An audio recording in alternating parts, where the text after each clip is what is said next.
Hi, we're Becca and Sam, and we are headed to Kenya.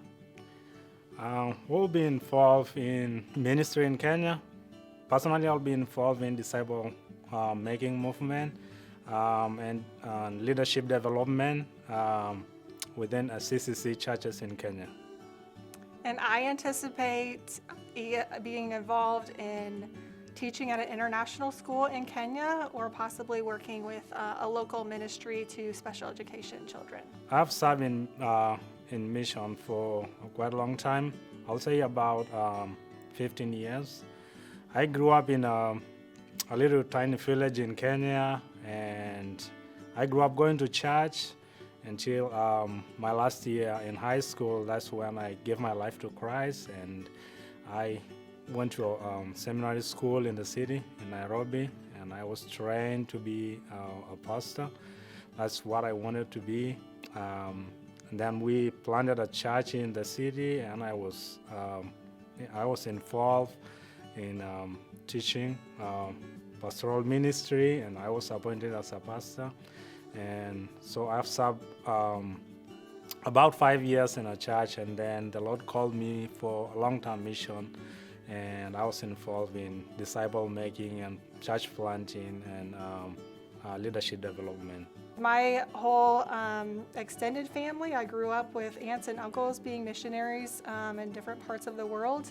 So I grew up hearing about their experiences and their stories of being missionaries overseas. And so that has already been part of my life and in my heart, just hearing about their experiences.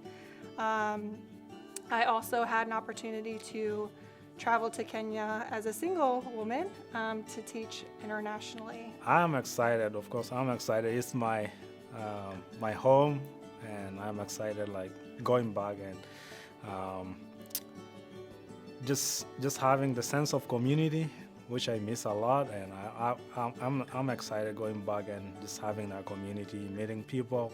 We have a drought need, and people need.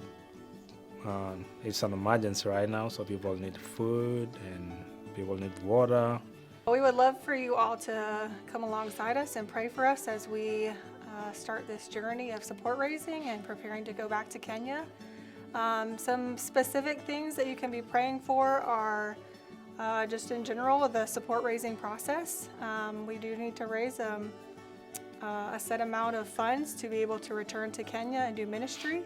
But we are trusting that the Lord will provide those funds. But would you just pray with us for God to place it on the people's hearts that are supposed to support us in that process, to come alongside us, but also to even raise up people who will commit to praying for us, because that is also a huge need. More than the finances, it's just a community of people who will commit to praying for us while we're on the field.